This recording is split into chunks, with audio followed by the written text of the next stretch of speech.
Des milliers d'emplois seront supprimés et des milliers de travailleurs algériens vont perdre leur salaire, leur revenu, leur gagne-pain à cause de Kamel Zik et de sa politique totalement folle. Et je ne peux pas dire que c'est uniquement à cause de Zik, parce que celui qui a nommé le Zik, celui qui l'a laissé faire, il l'a autorisé à bloquer l'économie algérienne, à la paralyser, à saboter les entreprises algériennes. Si Abdelmajid Tebboune, c'est lui qui a autorisé Kamel Zik. Kamel Zik n'est pas tombé du ciel. En Algérie, on a l'art de créer le problème. Dans les autres pays au monde, à travers le monde, on cherche des solutions pour résoudre les problèmes existants. En Algérie, non. On crée des problèmes pour rajouter aux problèmes existants et pour faire semblant qu'on leur cherche des solutions. Bloquer, rebloquer, débloquer, voilà le train de vie de l'Algérie depuis 2020. Depuis le 9 juillet 2025, 33 000 entreprises algériennes ont été paralysées. Elles ne peuvent pas produire. Il y a aussi des pertes importantes pour au moins 80 000 entreprises, surtout l'agroalimentaire. Le secteur de l'agroalimentaire est important en Algérie. Or, l'agroalimentaire, tu as besoin de machines, tu as besoin de pièces de rechange pour les machines, tu as besoin de matières premières. Et j'en ai parlé à beaucoup de ces chefs d'entreprise. Ils vont commencer à licencier leurs travailleurs. À partir du début septembre, pas mal d'entreprises algériennes vont commencer à libérer leurs employés. Des milliers d'emplois vont être perdus et supprimés à cause de Kamel Zik. Des milliers d'emplois seront supprimés et des milliers de travailleurs algériens vont perdre leur salaire, leur revenu, leur gagne-pain à cause de Kamel Zik et de sa politique totalement folle, insensée. Et je ne peux pas dire que c'est uniquement à cause de Zik, parce que celui qui a nommé Zik, celui qui lui a donné tous ses pouvoirs, toutes ses prérogatives, celui qui l'a laissé faire depuis le 9 juillet 2025, il l'a autorisé à bloquer l'économie algérienne, à la paralyser, à saboter les entreprises algériennes, à bloquer leurs activités de production et à perturber fortement leurs activités tout court et à mettre en danger leur survie. Si Abdelmajid Tebboune, c'est lui qui a autorisé Kamel Zik. Kamel Zik n'est pas tombé du ciel. On a beau dire, voilà, Abdelmajid Tebboune est intervenu ces dernières 24 heures, hier le 3 août, la fin juillet, le 31 juillet, ils ont demandé aux douanes algériennes de libérer les marchandises bloquées au port pour les entreprises algériennes qui font dans la production et qui produisent pour exporter aussi. Mais pourquoi les avoir bloqués? En Algérie, on a l'art de créer le problème. Dans les autres pays au monde, à travers le monde, on cherche des solutions pour résoudre les problèmes existants. En Algérie, non. On crée des problèmes pour rajouter aux problèmes existants et pour faire semblant qu'on leur cherche des solutions. Bloquer, rebloquer, débloquer, voilà le train de vie de l'Algérie depuis 2020. Depuis la mise en place par Abdelmajid Tebboune, à travers Kamel Zik et d'autres de ses collaborateurs, d'une politique restrictive, autoritaire, coercitive et limitative des importations, pensant que si en s'attaquant au problème des importations, qu'on va préserver les réserves de change et sauver le pays. Un pays ne se développe pas en important moins. Un pays se développe lorsqu'il y a une croissance économique, lorsqu'il y a un dynamisme économique, lorsqu'il peut exporter beaucoup plus, même s'il importe, mais il exporte plus, ou même s'il exporte autant que ce qu'il importe, et s'il a des exportations diversifiées, des revenus en devises diversifiés, à ce moment-là, ce pays peut se développer. Qu'est-ce qui se passe depuis le 9 juillet 2025? En bloquant et en ciblant les entreprises de production, c'est-à-dire les entreprises qui sont en Algérie spécialisées dans la production, qui produisent. Ils sont pas des entreprises c'est pas les commerces, c'est pas le secteur tertiaire, c'est pas les secteurs des services, c'est pas le commerce, c'est pas les hôtels, c'est pas les restaurants, c'est pas les commerces tout court, les activités de production. En Algérie, on recense, selon les statistiques officielles, 180 000 sociétés actives dans les domaines de la production, qui exercent leurs activités dans le domaine de la production.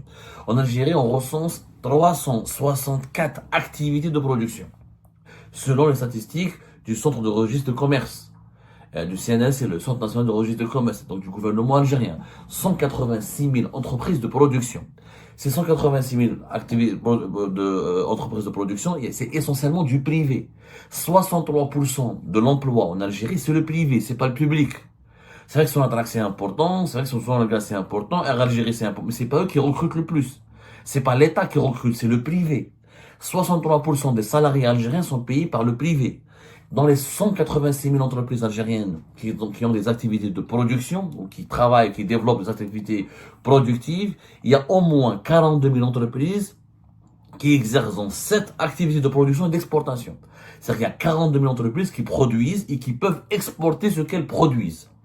Ce qui est pas rien. Depuis le 9 juillet 2025, 33 000 entreprises algériennes ont été paralysées.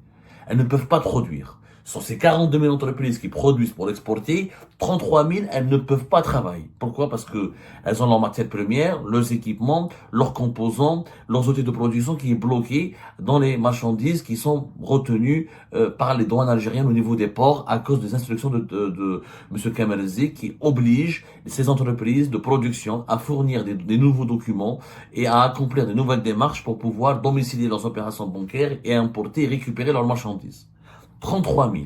La conséquence c'est quoi? C'est que plus d'un mois de blocage, on est le 4 août, ça a commencé avec un effet rétroactif depuis le 1er juillet, un mois et quelques. Pendant ce un mois, les pertes financières pour ces entreprises sont immenses. On parle d'au moins 33 000 entreprises qui exportent et qui produisent, mais il y a aussi des pertes importantes pour au moins 80 000 entreprises, parce qu'il y a 79 000 PME et PMI en Algérie qui sont dans le domaine de la production et produisent des petites pièces de rechange, des vêtements, des meubles, de la production, de l'agroalimentaire, surtout l'agroalimentaire. Le secteur de l'agroalimentaire, il est important en Algérie. Pour l'agroalimentaire, tu as besoin de machines, tu as besoin de pièces de rechange pour les machines, tu as besoin de matières premières, tu as besoin de composants pour l'emballage, on a toujours besoin, dans une activité de production, d'importer certains, ce qu'on appelle les intrants. Certains composants, certains intrants de production. Donc c'est important. Là, il n'y a pas, encore une fois, un pays ou une entreprise au monde qui peut, encore une fois, produire 100% de son produit sans passer par une importation depuis l'étranger. Ça n'existe pas. Les intrants, il y a toujours des éléments qui rentrent dans la production, on a besoin de les importer. Que ce soit une matière première, une machine, une pièce de la machine qui doit produire. L'industrie, c'est de la machine, c'est des équipements, c'est des logiciels, des logiciels informatiques, des logiciels de comptabilité, des services de prestation, pour la facturation, et toujours quelque chose qu'on doit importer.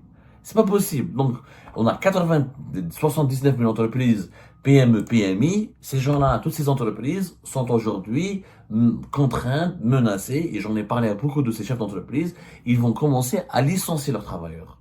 À partir de ce mois d'août et septembre, beaucoup d'entreprises ont mis en congé sans solde leurs entreprises. Il y a des périodes, heureusement c'est la période de congé. Je pense que ça a été délibérément bien choisi par le gouvernement algérien. Ils ont dit que on va attaquer les entreprises, on va leur restreindre leurs activités, et on va les soumettre à des nouvelles opérations de contrôle et de surveillance de leurs activités d'importation au plein mois d'août et de juillet. Il y aura la période de congé, comme ça ils pourront pas limoger, licencier leurs travailleurs parce que il y aura pas beaucoup de raisons en congé. Mais à partir de septembre, c'est le retour. On est le 4 août. Les congés, c'est à partir de la deuxième moitié du mois d'août, fin août. Les gens commencent à rentrer pour reprendre leur travail.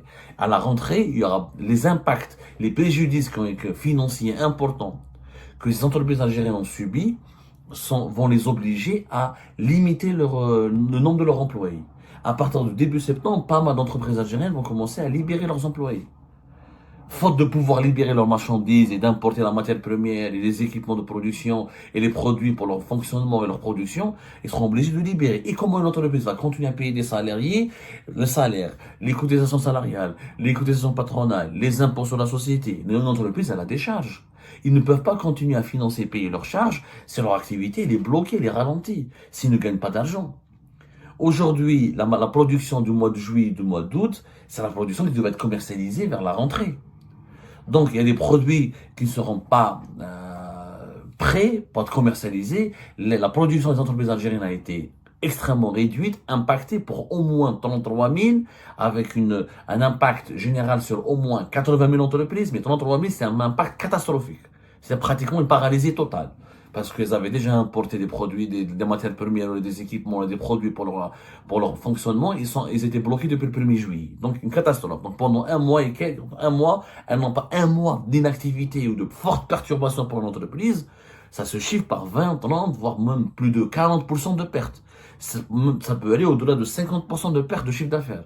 Ça impacte la trésorerie de l'entreprise.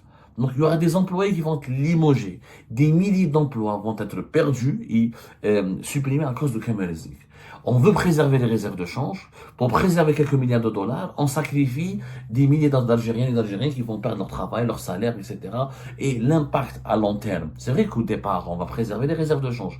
Mais à moyen et long terme, on crée de la misère sociale, on crée du chômage, on alimente les fléaux sociaux. On alimente la pauvreté. Donc, les pertes sont si on les chiffre, c'est plusieurs milliards de dollars de pertes le montant sera supérieur aux milliards de dollars des réserves de change qu'on va préserver. Ça n'a aucun sens. Ça n'a aucun sens. S'attaquer, en plus, les entreprises de production. C'est des entreprises qui produisent, qui apportent la valeur ajoutée, qui recrutent, qui peuvent exporter. C'est le poumon, le cœur de l'économie algérienne. C'est pas les entreprises, c'est pas les commerçants de gros, les services, le restaurant, le lavage ou la laverie. Non, c'est les entreprises de production. C'est ceux qui ont des usines, c'est ceux qui ont des unités de production, qui ont des machines, qui font tourner l'économie, qui permettent à ce que le pays résiste un tant soit peu à sa dépendance vis-à-vis de l'étranger. Le peu, d'ailleurs, on ne produit pas beaucoup. On a une industrie qui représente à peine 5% de notre richesse nationale.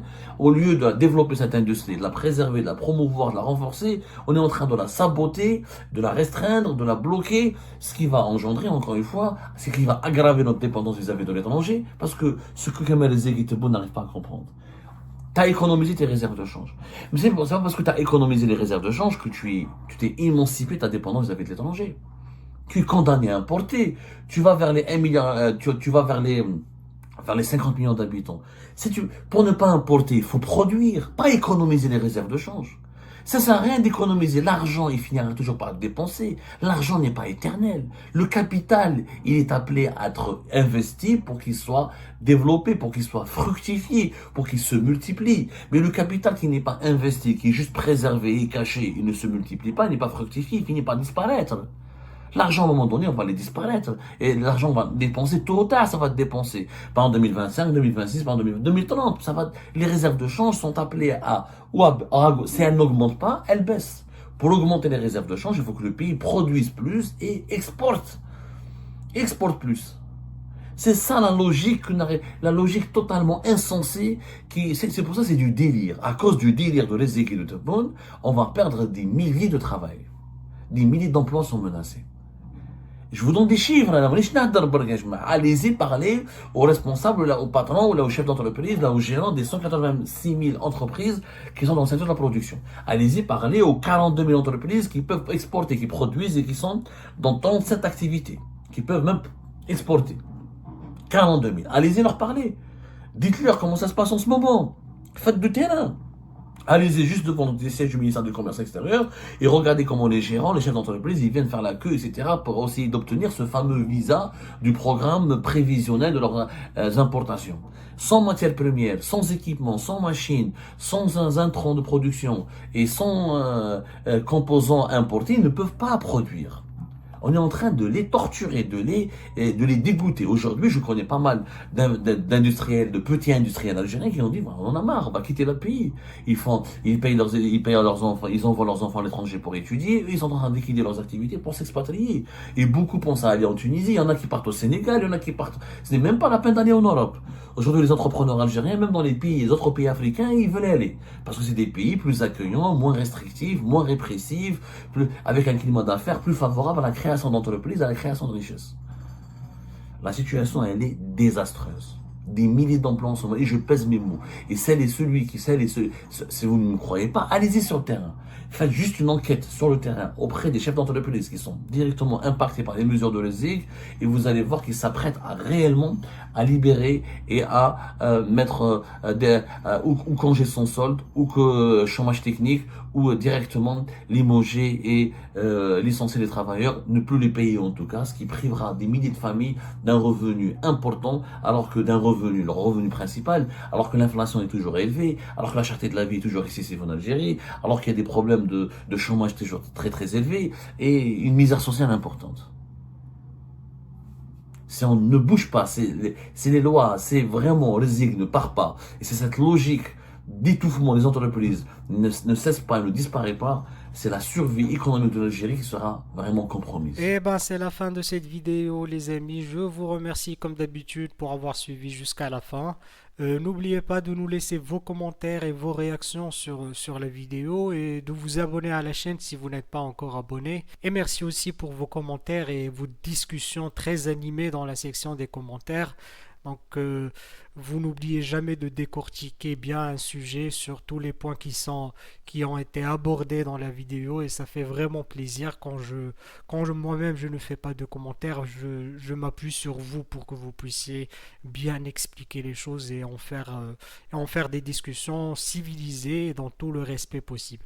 Donc voilà, merci beaucoup et à la prochaine dans une nouvelle vidéo. Au revoir.